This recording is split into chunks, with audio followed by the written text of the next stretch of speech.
Hello friends, in this video I'm going to repaint OMG Swag to be Eris, the goddess of chaos, from the grim adventures of Billy and Mandy. I really love this series and I thought that she'd look good on an outrageous millennial girl body, and Swag is the only bait that I have that has long blonde hair. Except Eris doesn't have these braids, so they have to be undone. I could take them apart by starting at the loose bottom and pulling the strands apart.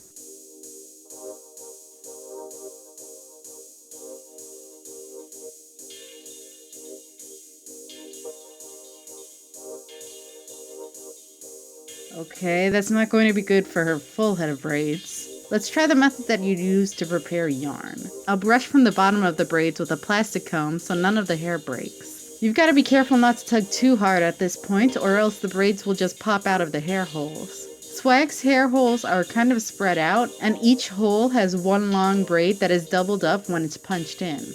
Just be careful and they won't come out. This took me like a week to do. Here's what Swag looks like with her hair down in its factory volume. I also got this custom commission outfit for her from FeLixUA on Etsy, and I was incredibly happy with how it looks. She even made a choker and some cuffs to go along with it. Definitely check them out if you have an OMG doll and want to support an indie Ukrainian art shop. Off camera, I use a nail file to shave away some of the molding around the eyes. I'm not a fan of the OMG faces or the LOLs overall. I like that the bodies are curvy though. The bit I was using got really hot while I was using it and it tore out some chunks of the plastic. I debated trying to fill it in with epoxy glue, but I didn't think I'd be able to cover that up. Also, some areas around the eyes especially are kind of thin, so be wary if you want to sand them down with electric tools. Eris is going to have some skin showing, so I'm going to give her body some detail. I painted some cups on her breast so I don't have to censor this video. I'm going to put in some shading on her clavicle and some definition on her abs and some other muscles so that she looks fleshed out. She's a goddess, so it's not out of the question for her to be at least a little built. Honestly, I need to get some neutral tone soft pastels so that I can get decent colors for shading and highlighting. I feel stupid for having sanded her face down since I wind up giving her huge round eyes anyway. I guess the eyelid makes up for that, but even the little bit of squint on her left eye probably would have looked alright enough on the mold.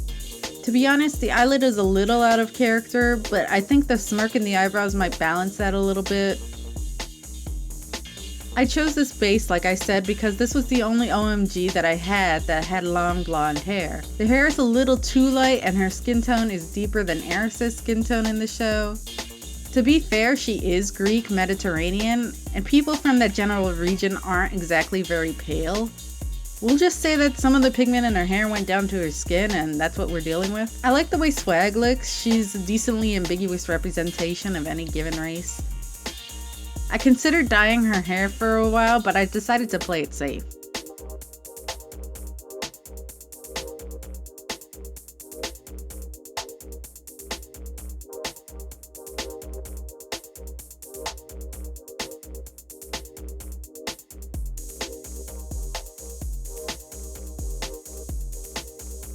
As far as other colors go, the highlighting is still holding me up. The eyeshadow is purple on her eyelids, and as you can see, I was trying to extend that to the upper eyelid, but for some reason the MSC muddled the colors, and they came out kind of brownish instead. It looks alright, but it wasn't what I was going for. The shapes of the faces don't leave a lot of room for details. Even defining the bridge of the nose is darn near impossible. I got this mark on the area, and I got this mark on the area that I wanted to be lighter, and I wasn't able to cover it up, so I carefully removed it with a little bit of acetone.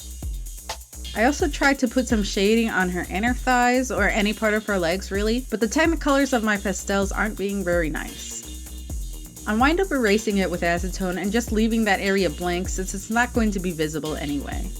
Oh, also, she got a little spot on her thigh, so I'll cover it up with a little gold apple tattoo. I think I'm done with the pencils and pastels now. I'll go in with some matte acrylic paint to make her slurs and teeth more opaque.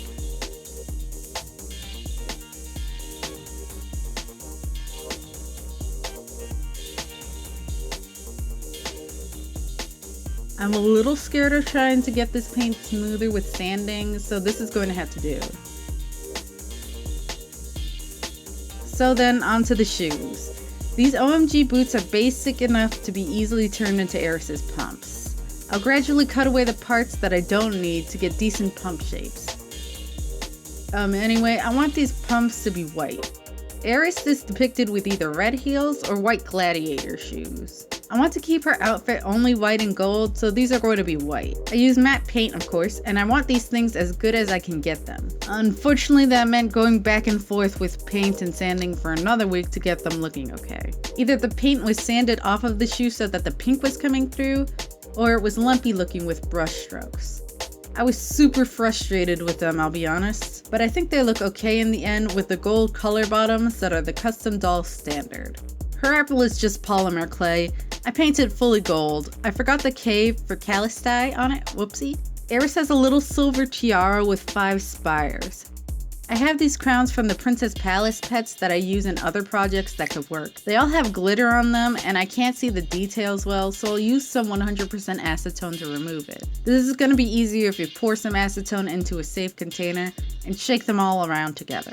All of the glitter will come right off and you can just wash the bare crowns so that they don't get any more acetone damage. I think this yellow one with 3 spires is going to work best, and luckily I have a slightly smaller version so I can get the remaining 2 spires from that. I'll stick a pin and use super glue to make sure that it's sturdy. I'm going to glue a couple layers on for this. When the glue is dry, I'll sand it to make sure the surface is smooth. I'll paint on a couple layers of gray acrylic paint and then a couple layers of white metallic paint.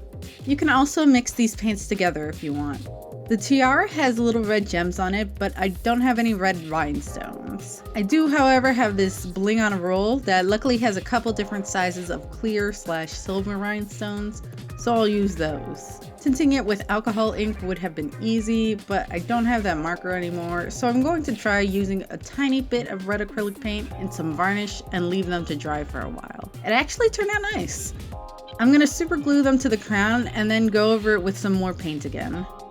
Onto her hair, once I cover her up so she doesn't get stained. I considered it for a while, but decided that the completely kinky hair is not going to cut it for Eris. I went and bought this straightener that has a couple different temperature settings on it. I'm going to test it on the back of her head and slowly go up in temperature so that I don't accidentally melt her hair. It looks like the 3rd setting, 338 degrees Fahrenheit, is completely fine to straighten it, at least to get rid of some of the volume. I went over it a couple times, but some of the kinky texture wasn't going anywhere. It's fine since, again, I don't think Mediterranean hair was typically completely straight. Here's what she looks like with her hair process. I think she looks great so far. I sectioned a little bit of her hair in the front for her bangs. The rest is gonna be her ponytail. This is another something that took excessively long for no reason. I tried it as 1 ponytail, and I tried it as 3 ponytails in a row, and I tried it as 3 ponytails in a bun to add volume to the top. I just want to have it be big enough on top and okay to have the curl at the end.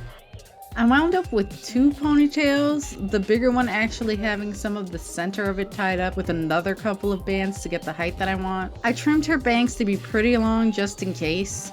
The ponytail, since it's 2 pieces, it doesn't line up right. I was scared to cut too much, so I kept the trimming kind of sparse. I might come back to it later when I have more confidence, but this will have to do for now. As for the curl in her hair, I don't have/want to pay for a curling iron, so I'll heat up some aluminum foil shapes with a straightener and put her hair around it. For some reason, the curls aren't staying in there for more than about an hour, even though I did it a few times with the curler inside the hair. Boil washing didn't work for this either. I asked FeLixUA to include a swatch of the same fabric that she used for the outfit so that I can make her train. I was going to hem it with thread, but I'll never get that crisp clean machine stitch, so Fabrifix is gonna be fine. I asked my friend how I should have it be on her, and they said that gathering it would be best. If you stitch a running stitch with even distances between, you don't need to worry about needing to sew 2 lines to bunch it up right.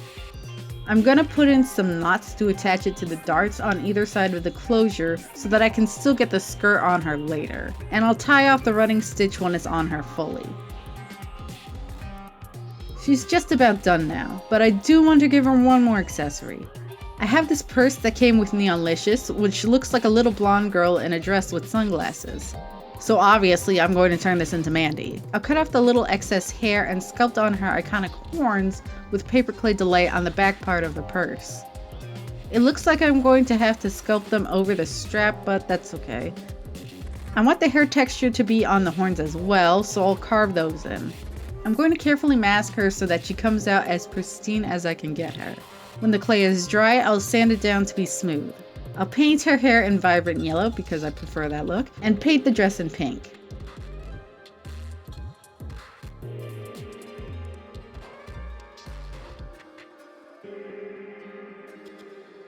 And paint the flower. I just kept the skin tone that the purse had. I'll trim away the little catty details on the glasses because Mandy hates cats, and I paint them in blue like from the end of Circus of Fear. And gold paint on the strap to match Eris. The lenses are going to be fine with a factory sparkly pink. She'll get a glossy varnish so that she looks like plastic or latex or something. So then, I think she's done. Let's get her together and take a look at the final product.